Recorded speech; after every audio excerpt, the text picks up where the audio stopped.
Ahí está.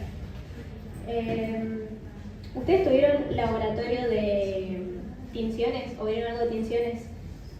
¿Sí? Sé que algunos no, por eso capaz les puede servir. Y bueno, está bueno también hacer un repaso. Primero vamos a hablar de los tipos de preparados, que son los procedimientos a los que se somete un material de estudio para que pueda ser visto por el microscopio. Y acá siempre voy a estar hablando del microscopio óptico. Seguramente también tuvieron algún práctico de microscopio.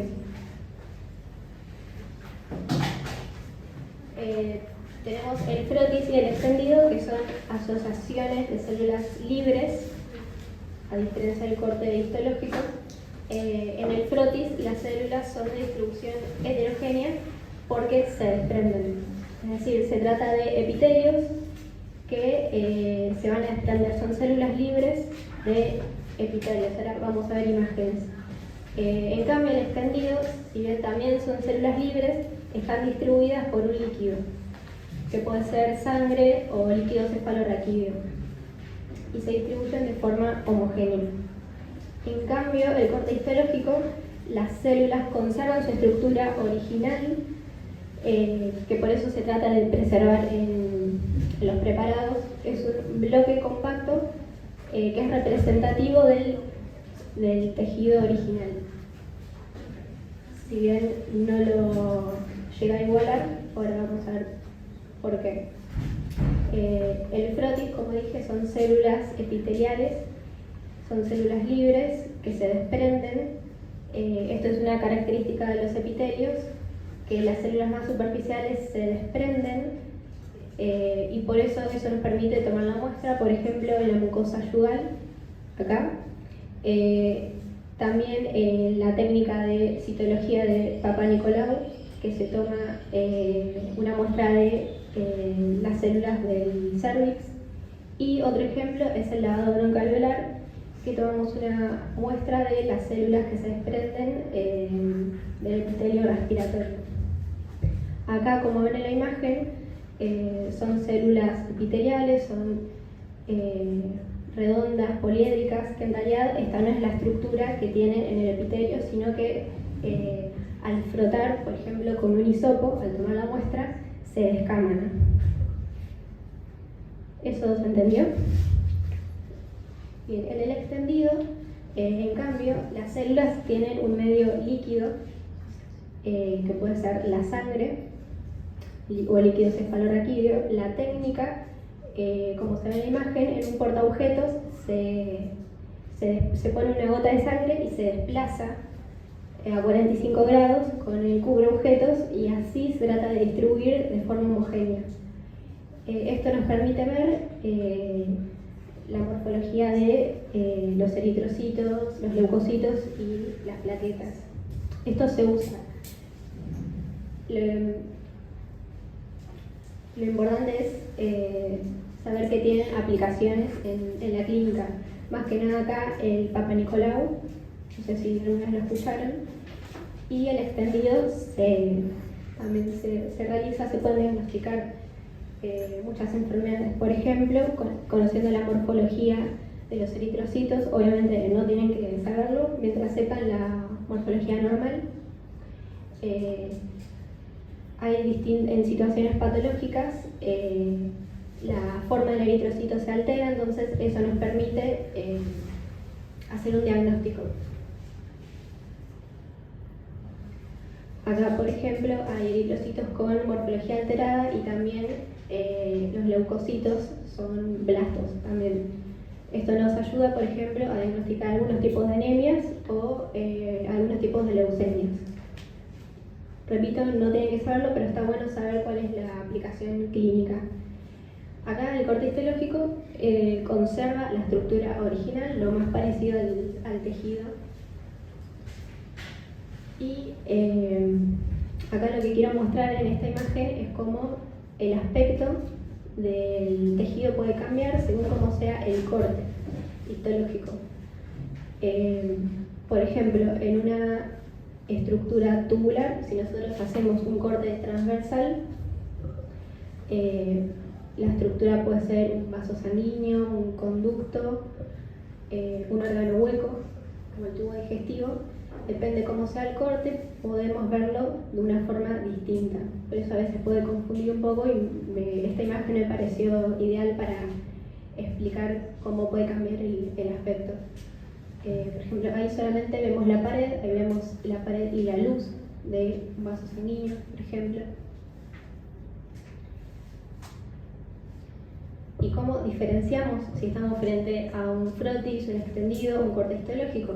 Si las células están libres, puede ser un frotis o un extendido.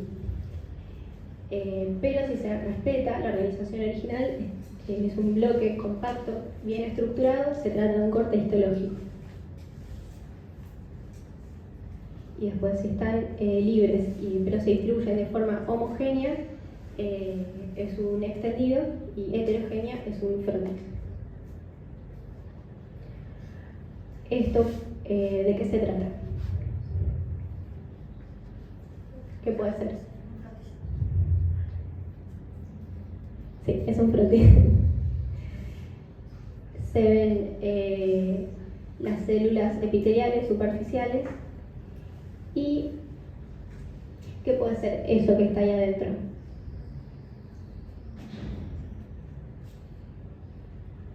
Son bacterias de la microbiota, no tienen por qué saberlo, pero es algo interesante. Esto tranquilamente podría ser un Papa Nicolau. ¿Cómo se obtiene un preparado? En realidad, el corte histológico pasa por una serie de pasos en donde se trata de conservar lo mejor posible la estructura original. Se puede resumir en 3 pasos. No sé si se lee bien. Bueno, primero se obtiene el tejido. Hay que tener en cuenta que el tejido, en realidad, cuando se extrae, se trata de un tejido muerto, por lo tanto va a sufrir procesos de degradación, de autólisis. Por eso uno trata de conservarlo para que no se destruyan las células y que no cambie esa arquitectura. Por eso es que atraviesa todo este proceso. Se obtiene un fragmento del tejido, una biopsia, por ejemplo.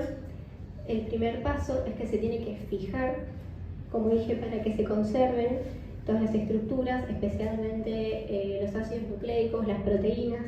Hay algunos componentes que se pierden con la fijación, por ejemplo los lípidos. Ahora lo vamos a ver, por eso necesita tinciones especiales. Después, si se fija, el fijador sería el formaldehído.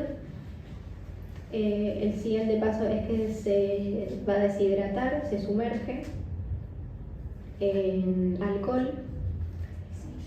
El siguiente paso es que se incluye en parafina. Y ahora sí va a ser apto para que se pueda cortar. Los cortes son muy finos, los corta esa máquina que se llama micrótomo.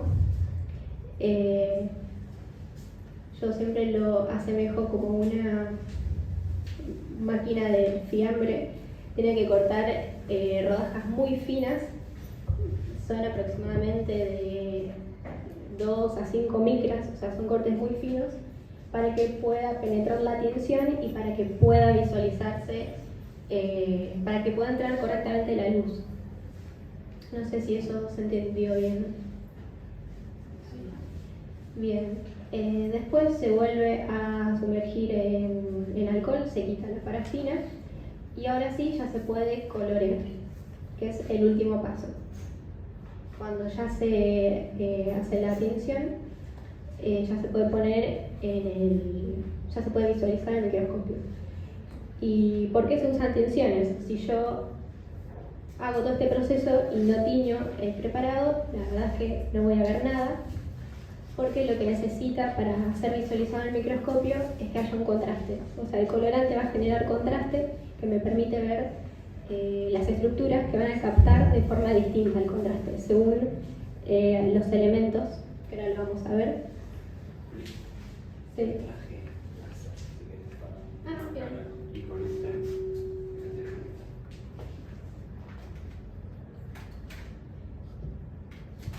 Puedes ir pasando desde el área. Buenísimo.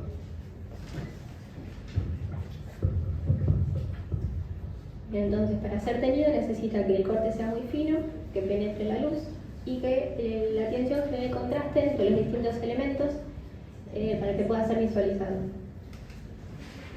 Hay tinciones, las básicas, las de rutina, que son la hematoxina de iosina o la bicrómica, que es seguramente la que más conocen, y la tricrómica, que tiene 3 colorantes. Y hay otras tinciones especiales que se usan para visualizar ciertos elementos que no se ven con las tinciones de rutina.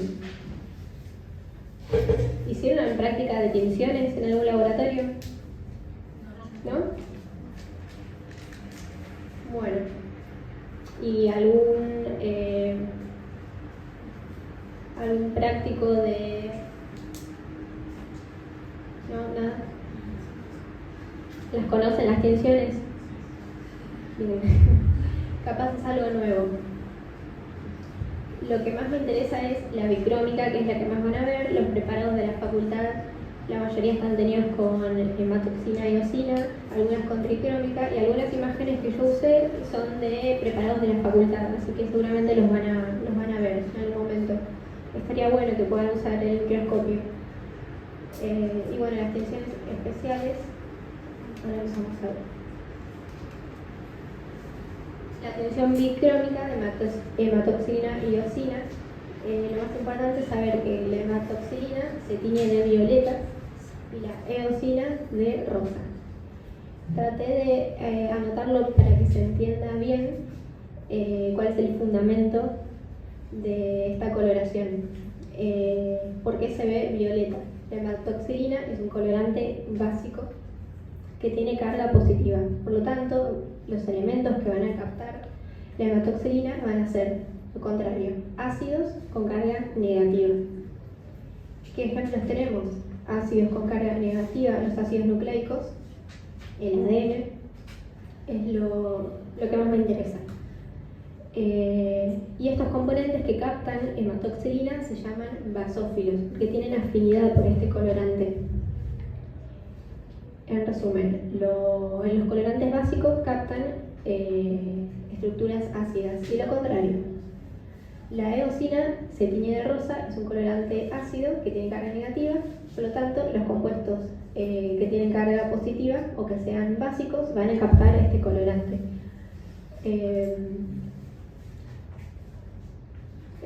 Puede parecer un poco rebuscado, pero mientras sepan, hematoxilina se ve violeta, eosina se ve rosa. ¿Y qué es lo que capta cada uno?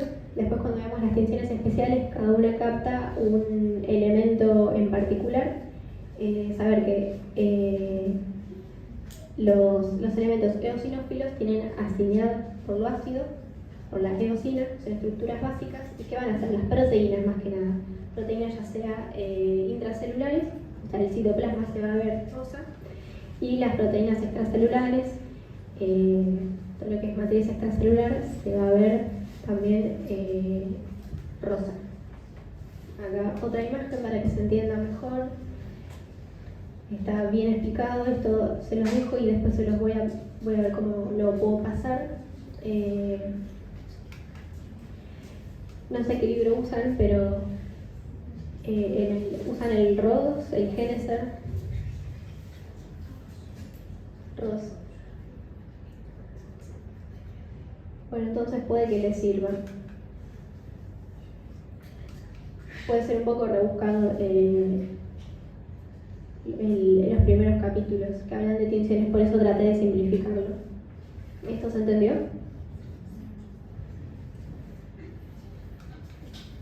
Bien, acá tenemos un extendido. ¿Y de qué color se ve? Si tuvieran que decir gasófilo o acidófilo, lo vamos a denominar así. Acidófilo, perfecto. Y por ahí hay algunos componentes basófilos. ¿Y por qué creen que se ve absolutamente todo basófilo? Perdón, eosinófilo. Eosinófilo y acidófilo es lo mismo.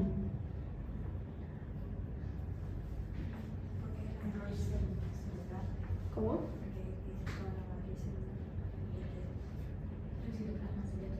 Claro, es citoplasma.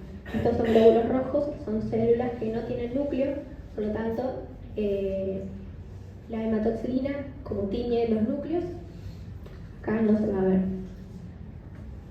Y bueno, otro dato, tiene el centro más pálido porque no sé si todavía vieron tejido sanguíneo. ¿Vieron? ¿No? Ah, bueno, está bien. Bueno, los glóbulos rojos son discos bicóncavos, por lo tanto en el centro se van a ver más pálidos. Y como no tienen núcleo, se ven solamente eosinófilos o acidófilos. Y por ahí hay algunas plaquetas, son más chicas. Ahora vamos a ver acá un leucocito. Probablemente sea un linfocito o un monocito. Tienen un núcleo bastante grande, ocupa más de 2/3 del tamaño de la célula y se ve de qué color. Es basófilo. Acá tenemos un extendido, glóbulos rojos, se ven acidófilos y leucocitos. Se ven los núcleos que incluso se pueden distinguir que tienen diferentes formas, por eso se llaman polimorfonucleares.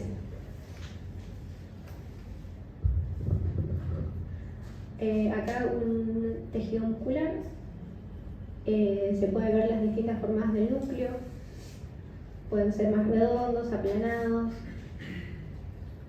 y el citoplasma se ve acidófilo. ¿Se entendió? La hematoxina y eosina. Bien. Hay transtinciones, no sé si las conocen, son divisiones especiales que se usan para tener los elementos que la hematoxina y eosina no captan, no pueden tener o se ve solamente rosa, que son las fibras elásticas, fibras reticulares, las membranas basales, los lípidos, mucinas y glúcidos. Los lípidos, por ejemplo, se ven vacíos porque en todo el proceso del preparado se pierden en la inclusión. Por lo tanto, se ven, son vacuolas. ¿Vieron tejido conectivo especializado? Entonces conocen al adipocito. Bien. En este caso sería tejido adiposo blanco, tiene una gran vacuola lipídica que ocupa todo el citoplasma y el núcleo queda desplazado hacia algún lado de la célula. Se ve vacío porque se pierde, pero yo puedo verlo con otras tinciones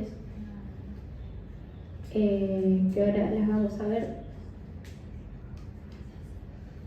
Bueno, para repasar lo que dije antes, los núcleos se ven basófilos, después lo voy a repetir hasta el cansancio. Los núcleos se ven basófilos, el citoplasma acidófilo, y también, no sé si llega a ver bien, dentro del núcleo hay, si bien es basófilo, hay un punto más pequeño, ese es el nucleolo. En algunas células que son grandes, que tienen un núcleo grande, por ejemplo en las neuronas, se puede ver el nucleolo, que es aún más oscuro, más basófilo. Bien, repasando y lo que ya dije, el núcleo cuando se tiñe con hematoxina y eosina se ve un violeta oscuro. El citoplasma se va a ver rosado, se puede ver rojo, acá hay glóbulos rojos. ¿Y cómo se ve la matriz extracelular? Como dije, la eosina tiñe proteínas. Las proteínas de la matriz extracelular se van a ver como el mismo color del citoplasma, se ven rosas. En el tejido conectivo, si yo quiero ver las fibras, voy a necesitar tinciones especiales. Y bueno, las fibras elásticas lo mismo, se van a ver del mismo color, yo no las puedo distinguir con hematoxilina y eosina. En cambio, la tricrómica utiliza 3 colorantes. El núcleo se va a ver de un color, puede ser desde oscuro, un azul oscuro, hasta un rojo. El citoplasma se va a ver también de un rango de rosa a azul. Pero lo más importante es que la tricrómica tiñe fibras colágenas de azul o también se puede ver con verde.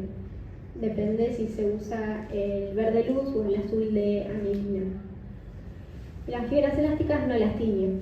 Lo más importante de la tricrómica es que tiñe las fibras colágenas. Después vamos a ver otra imagen. Esta la conocían, esta tinción, ¿vieron algún preparado? ¿Sí? En la facultad hay. Bueno, lo mismo, acá les anoté para que después lo tengan, cómo se tiñe, cómo captan los colorantes cada estructura de la célula. El núcleo tiene ácidos nucleicos, por lo tanto es ácido, va a captar el colorante básico, la hematoxilina, se ve violeta. ¿Se escucha bien? Bien. El citoplasma tiene proteínas que son básicas, por lo tanto captan colorante ácido y se va a teñir de rosa. Y lo mismo ocurre con la matriz extracelular. Si yo quiero distinguirlo, uso la tricrómica. Bueno, lo mismo acá se ven muchas fibras colágenas, las puedo distinguir con hematoxina y eosina, solamente se van a ver rosas. Acá, tinciones especiales, la orceína. La orceína lo que tiñe, acá creo que lo anoté más en la diapositiva, tiene fibras elásticas. Vieron que tiene una forma ondulada. Se puede ver fibras elásticas de arterias musculares como es la aorta. Acá la PAS, el ácido periódico reactivo de Schiff, capaz lo vieron, no sé si en la facultad, pero en alguna imagen. Lo que va a tener es de un color rojo o violeta bien oscuro, componentes que no captan la bicrómica, que es el glucógeno, el moco y las láminas basales.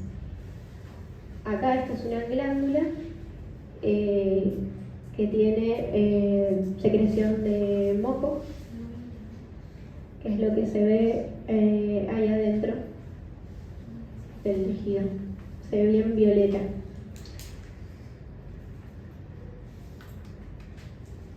Acá lo que se ve es las láminas basales y el glucógeno. O sea, esto es el glucógeno y las láminas basales es esta línea, que normalmente no la capta la bicrómica. Y ahí abajo la imagen, las láminas basales son proteínas que están por debajo de los epitelios, por eso no se distinguen, se van a ver rosas con la bicrómica. El Alchan Blue lo que tiñe es de un azul turquesa. Aquí otra imagen, esta la saqué de un preparado de acá. Mucinas ácidas quise poner, glucosaminoglicanos y hialuronano, por eso va a tener acá, por ejemplo, son mucinas, son glándulas que secretan moco. Y también en este caso el cartílago hialino, como tiene mucho hialuronano, se va a tener de Alchan Blue. Esto también es de un preparado de la facultad. Si ven lo que es tráquea y esófago, la tráquea se ve como tiene cartílago, va a tener el ácido hialurónico. Y ahí se pueden distinguir bien todo lo que es los condroplastos, eso se ve muy lindo. Acá hay dos tinciones de lípidos, también hay más, en realidad no los quise marear con tantas tinciones. Acá hay varias vacuolas de lípidos pequeñas que se tiñen con sudán negro de un color bien pardo oscuro. Y también esta la habíamos visto antes, los lípidos se pueden tener con sudán rojo, se ve bien rojo. Por último, sí, creo que no hay otra tinción más, la tinción argéntica o la impregnación argéntica. Lo que tiene son las fibras reticulares que se ven negras.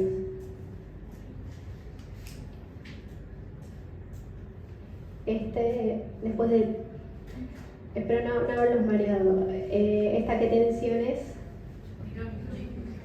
Bien, bicrómica, hematoxina y eosina.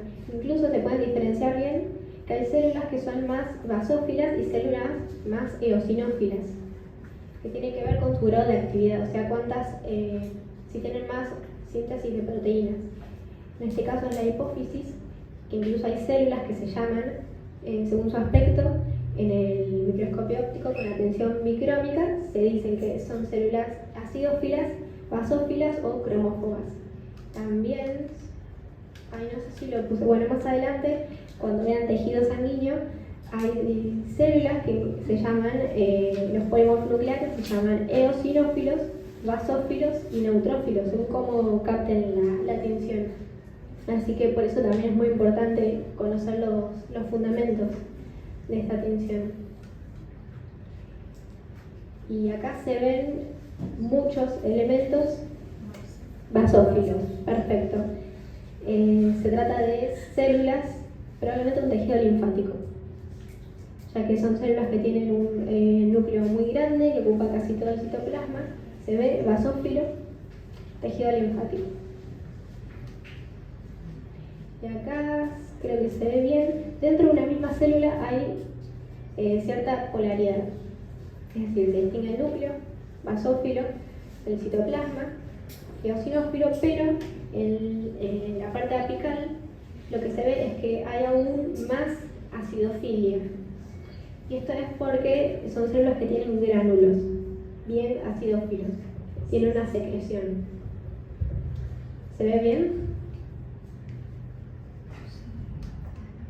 Acá es la imagen que les quería mostrar, cuando vean tejido sanguíneo, las distintas células. Los polimorfos nucleares son células que tienen núcleos de distintas formas y se pueden denominar basófilos, eosinófilos o neutrófilos, según cómo capten la atención. Fíjense que el basófilo es completamente basófilo. Y bueno, los linfocitos son células que tienen el núcleo muy grande, por eso también se van a ver bien basófilos. Y por otro lado, el contraste con los glóbulos rojos, que no tienen núcleo, se ven eosinófilos. Y por ahí algunas plaquetas, son mucho más pequeñas. Pero yo estoy frente a un preparador y tengo que distinguir si es bicrómica o tricrómica. ¿Cómo hago? Tengo que observar la matriz extracelular, si es rosa o si es verde o azul. Si es rosa, se trata de hepatoxina y eosina. Y si es azul, en este caso según azul bien intenso, es la tricrómica de Mason. También hay otra que se ve un poco más verde, tiñe componentes de la matriz extracelular de azul. Ahora voy a hacer un repaso de algunos los tejidos epitelial y conectivo. No sé cuáles vieron. ¿Vieron tejido muscular? ¿No? Bueno. Entonces supongo que quedará para el otro parcial. Lo que caracteriza al tejido epitelial es que son asociaciones de células muy juntas, por eso se dice que están yuxtapuestas, que tienen muy poco espacio entre ellas, por eso escasa o nula sustancia extracelular. Son avasculares, no tienen vasos ni nervios, y la forma de nutrirse es a través del tejido conectivo que está por debajo, que es un tejido conectivo laxo, que vamos a ver imágenes.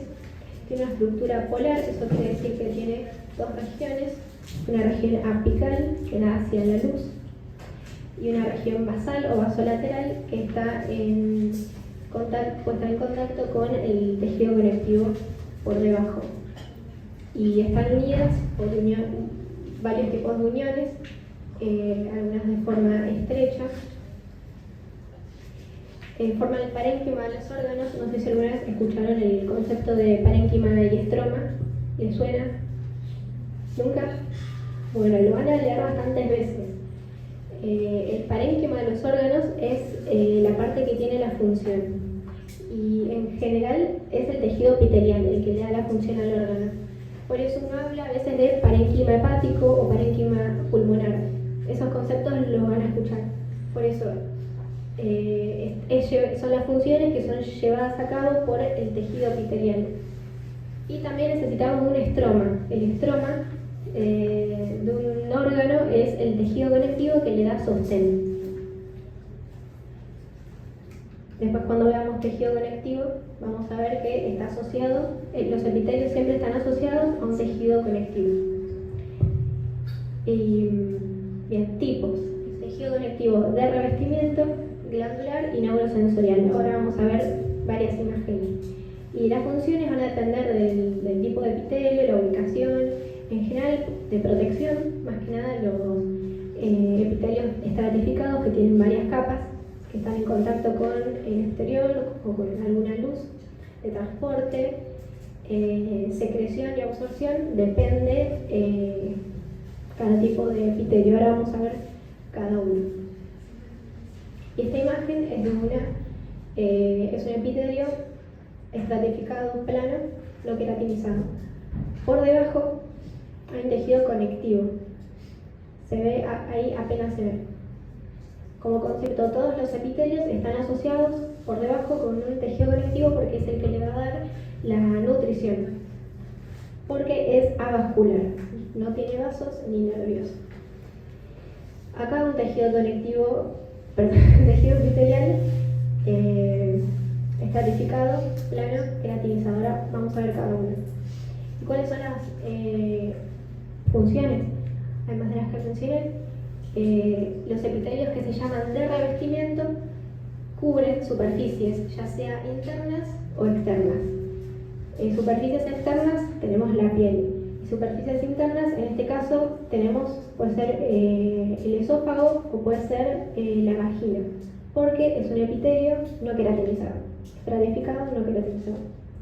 Y también tapizan órganos huecos. Por ejemplo, acá tenemos una arteria. En este caso cubren la superficie, que puede ser una pleura,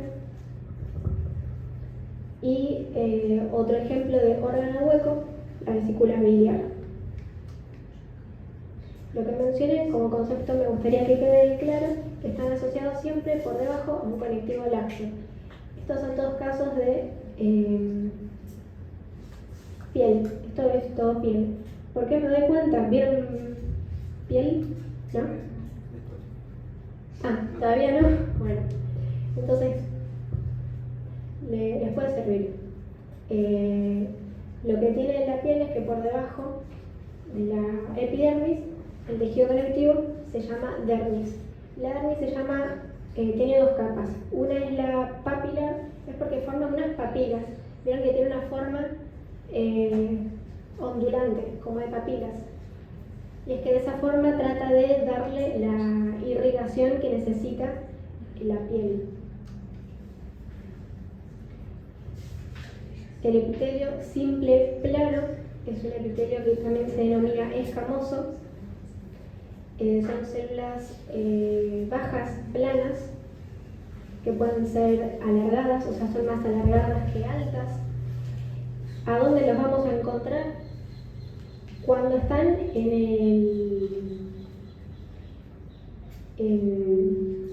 a nivel cardíaco, en el corazón, se llama endocardio. Es un epitelio simple plano que cubre el corazón, la capa más interna. Si están en los vasos sanguíneos, se llama endotelio. Epitelio simple plano que cubre es la parte más interna de todos los vasos, el endotelio. Si está en las serosas, que son pleura, peritoneo, pericardio, se llama mesotelio. O sea, el mismo epitelio tiene distintos nombres. También otra localización, ahí les mencioné un montón, pero puede estar en la córnea también, este epitelio. Y ahí no tiene una denominación especial, está en la parte posterior de la córnea. Este caso es un vaso sanguíneo. El epitelio simple cúbico tiene proporciones similares, por eso es cúbico. El núcleo suele ser bien central, acá en cambio es un núcleo pequeño. ¿A dónde lo encontramos? En los conductos excretores, que son pequeños, en la superficie del ovario, en los folículos tiroideos y la función puede ser de transporte, en el caso de los conductos de las glándulas. El epitelio cilíndrico simple. No mencioné algo de los epitelios. Yo empecé a clasificarlo. No lo anoté. Bueno, se pueden denominar los epitelios de revestimiento. Se pueden denominar simples o estratificados según las capas de células. Simple, porque tiene una sola capa. Esto es simple, simple, simple. Después, según la morfología, puede ser plano, cilíndrico o cúbico. Después tenemos el estratificado y el pseudoestratificado. Vamos de menor a mayor complejidad. Lo digo porque puede ser pregunta de parcial. El epitelio cilíndrico simple son células altas. También se denomina columnar, depende a dónde lo lean. El núcleo también es más alto. Se encuentra en tubo digestivo, en vías respiratorias y en útero, trompa de falopio. Y también, acá no hay una imagen, pero pueden tener los epitelios, es muy largo el tema, pero pueden tener especializaciones en la membrana apical. La membrana apical es la que da hacia la luz. Pueden tener microvellosidades, cilios, esterocilios, sinocilios. Entonces, después les voy a mostrar una imagen. Yo también lo puedo clasificar el epitelio según, primero, estrato, si es simple o estratificado, según la forma, si es cilíndrico, cúbico o plano, y también según la especialización de la membrana apical, si tiene microvellosidades o si tiene cilios. Un epitelio cilíndrico simple con cilios puede ser del aparato respiratorio, por ejemplo, y sin cilios de la vesícula biliar. Probablemente esto sea una vesícula biliar. Bueno, ahora los estratificados son epitelios que tienen varias capas. Y para denominarlo, por ejemplo, acá puse plano. Pero nosotros vemos que en realidad hay muchas formas. Las células de abajo, el estrato basal, es de donde se originan las células, donde se regeneran. Son en realidad cúbicas y a medida que van llegando a la superficie cambia la forma. Y si nos fijamos, las células de arriba son planas. Y yo lo denomino plano porque para denominarlo uso la célula que está más arriba, la más superficial. Eso es muy importante. ¿Y por qué digo queratinizado? Porque las células más superficiales, en el caso de la epidermis, acumulan queratina. Son en realidad células muertas que se llenan de queratina y se van acumulando en capas que pueden ser más o menos gruesas y tienen la función de proteger contra la descamación, por eso se encuentra en la piel. El único epitelio estratificado plano queratinizado que tenemos es la epidermis. Y si es no queratinizado, también tiene una función de protección, pero se encuentra en las mucosas. Por ejemplo, en el esófago, en la vagina. Ahí no va a estar queratinizado, pero son lugares que necesitamos que haya muchas capas de células. Por ejemplo, para el pasaje de la comida por el esófago. También va a tener estratos, que no quiero ahondar mucho porque después van a ver piel, pero estos estratos tienen nombres específicos. Siempre el que está más abajo es el estrato basal y es el que va a regenerar las células.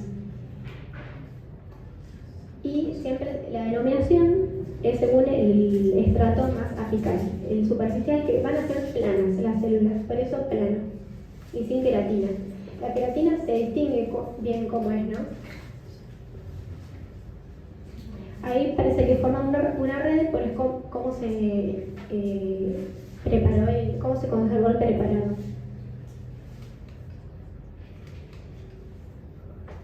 Y el epitelio pseudo estratificado, en realidad es un poco confuso, pero se trata de un epitelio simple. Se dice ese pseudoestratificado porque parece que las células tienen dos capas, porque se ven los núcleos en distinto nivel, lo que nos da la sensación de que se trata de dos capas. En realidad son células de distinto tamaño. Están las células basales, que como está en la imagen son bien pequeñas, son las que regeneran el epitelio y están en contacto con la membrana basal. Y también hay células cilíndricas que también están en contacto con la membrana basal. En realidad se trata de una sola capa, pero los núcleos se ven en distintos niveles y por eso parece estratificado. Acá ahí se ven cilios, las células cilíndricas. Están en la vía respiratoria porque la función que va a tener es de transporte, por ejemplo, transporte de moco. También en las trompas uterinas va a tener la función de transporte del cigoto, por ejemplo. Así que está bueno saber qué función tienen estas especializaciones. En el intestino, las microvellosidades tienen función de absorción. Y bueno, acá no se ve las células caliciformes, creo que hay una imagen que sí se ve. Esto se trata de un epidídimo. Incluso acá se ven los espermatozoides. El epitelio de transición, en realidad a mí me gusta más decirle urotelio porque solamente se encuentra en la vía urinaria. Es un epitelio estratificado, pero lo que cambia es que las células más apicales, las más superficiales, no tienen forma plana, como un epitelio estratificado plano, sino que son células más bien redondas y son mucho más grandes que las células basales. Y se llaman células en paraguas, células poliploides, tienen muchas denominaciones. Son células bien globulosas. ¿Por qué tienen esa forma? Porque en la vejiga, por ejemplo, con la orina se distiende. Entonces van cambiando de forma. Está en toda la vía excretora, desde la pelvis renal hasta la vejiga. Acuérdense que en realidad es un epitelio estratificado. Esto se los dejo para que lo vean, es todo lo que mencioné con los ejemplos, si es plano, si es cúbico, si es cilíndrico, o si es de transición, si es simple o es estratificado, y en qué ejemplo tenemos. Yo le di varios ejemplos de cada uno. Con que sepan uno está bien. Y si tienen microvellosidades, cilios, estenocilios, sinocilios, eso está bueno saberlo. Después, cuando vean cada uno, no hace falta que lo estudien todo de memoria. Y no es lo mismo epitelio transición que transición de epitelios. Puede confundir un poco. La transición de epitelios es cuando hay dos epitelios distintos que en cierto punto se encuentran. Y tenemos varias localizaciones, acá también se los dejo. Es importante para comprender que cuando lo estudien después, porque va a ser asiento de procesos patológicos. Son epitelios que tienen distintas características, son completamente distintos. Por ejemplo, pasa en el caso de la izquierda, un epitelio a la izquierda es cilíndrico simple y a la derecha es estratificado, plano, queratinizado. Puede ser el esófago, por ejemplo, la región más inferior del esófago. Después, cuando vean nutrición, va a quedar mucho más claro. Sí, es el lugar donde después suele haber tipo de estas patologías o tumoraciones. Claro, exacto. La vía respiratoria, por ejemplo, me olvidé de mencionar, puede ser el epitelio de la vía respiratoria. Ahí van a haber procesos desde metaplasia hasta displasia, incluso puede haber cánceres en esa región. Así que cuando lo estudien es importante que sepan cómo es la característica. También en el cervix, los cánceres de cervix pueden comenzar en esa región, que es la región que se toma en el PAP. Vieron que les expliqué antes, el PAP es la técnica de citología foliativa. Por eso son tan importantes las transiciones de epitelios, que son abruptos, son cambios completamente abruptos.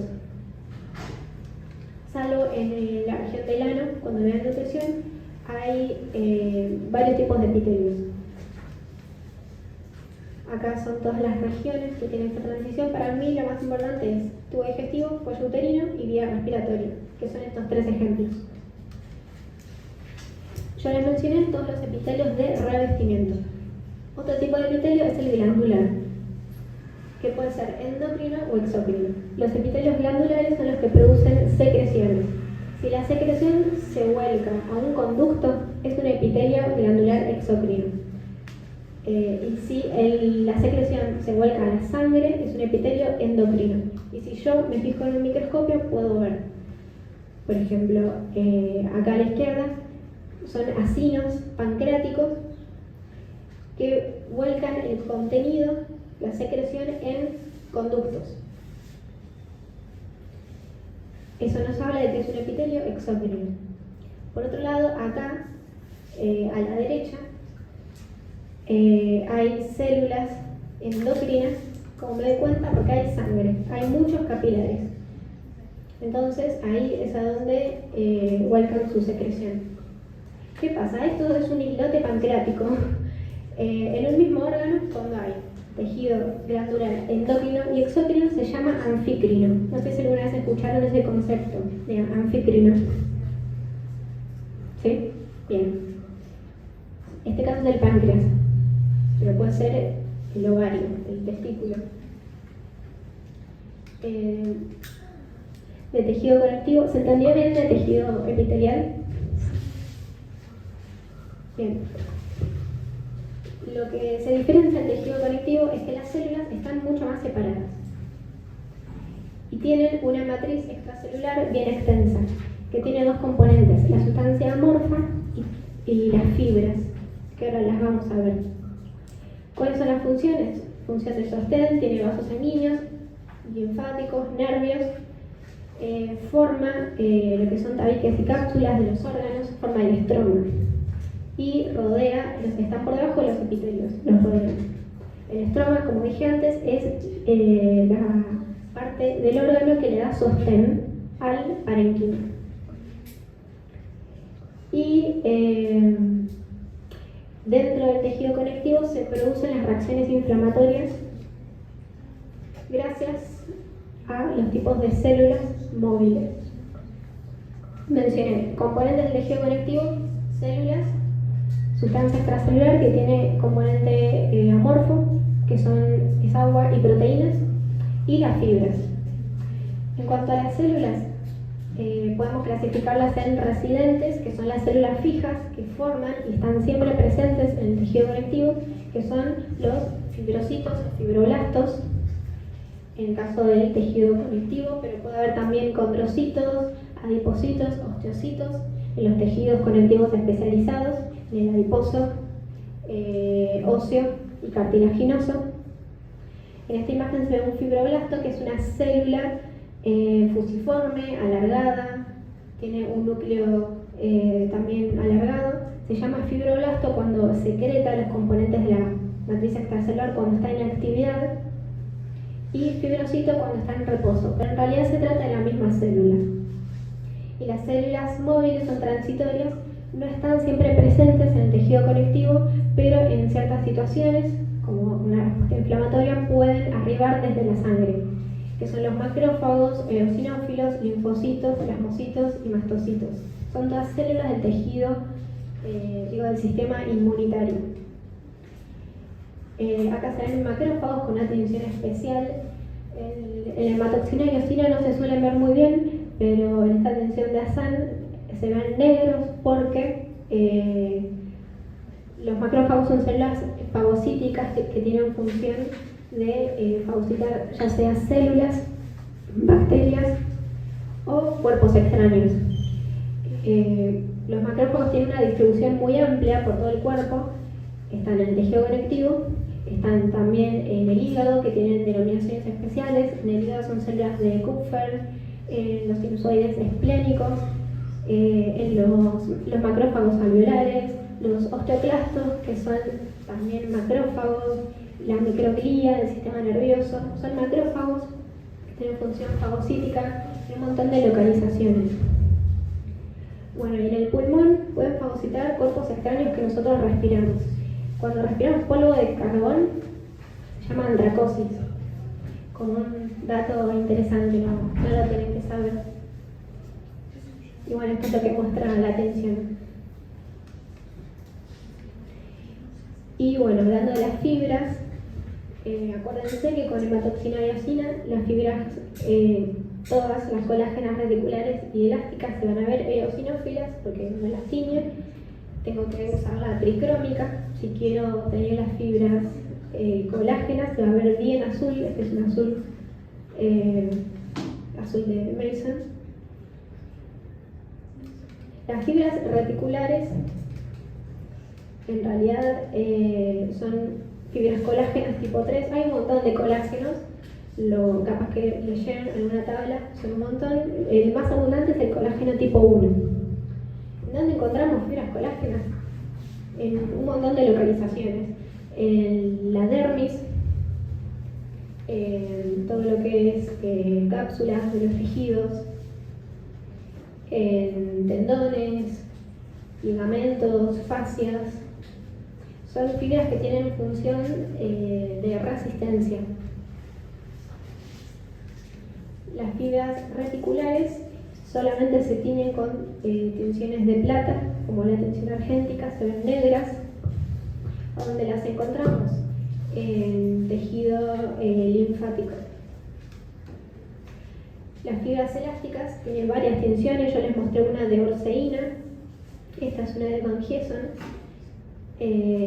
¿A dónde se encuentran? Les mencioné el ejemplo de la aorta. También pueden estar en ligamentos que sean muy elásticos. No tenemos muchos, solamente en la columna vertebral. El ligamento amarillo tiene fibras elásticas. ¿Y el pulmón? En el pulmón, muy bien. En el pulmón también hay fibras elásticas. No sé si alguna vez escucharon el concepto de mesénquima. Es un tejido conectivo embrionario que es del cual es el precursor de las células del tejido conectivo y también del tejido muscular.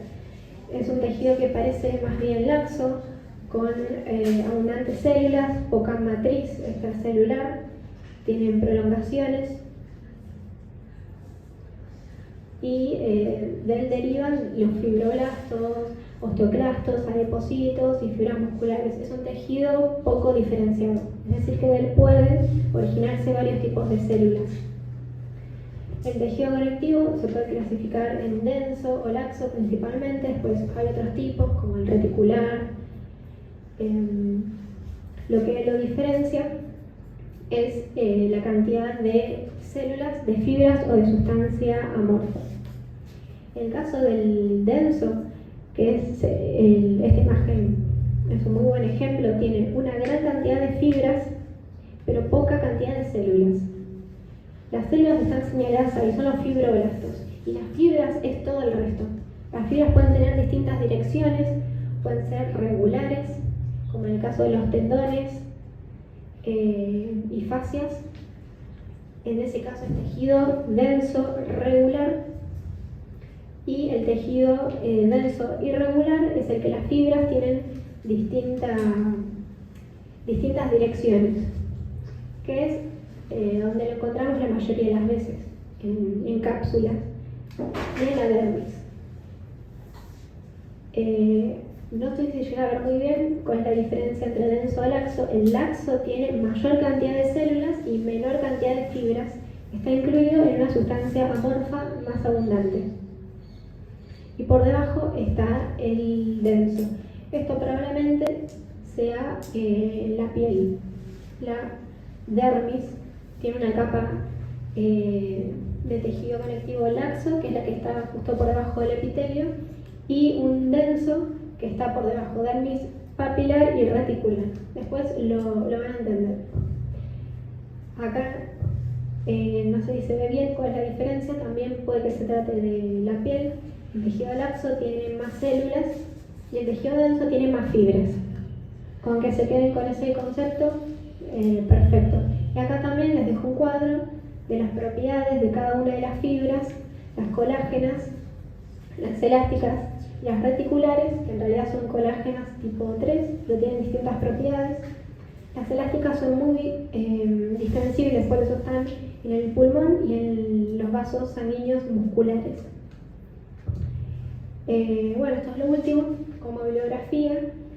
Seguramente usen alguno de estos libros.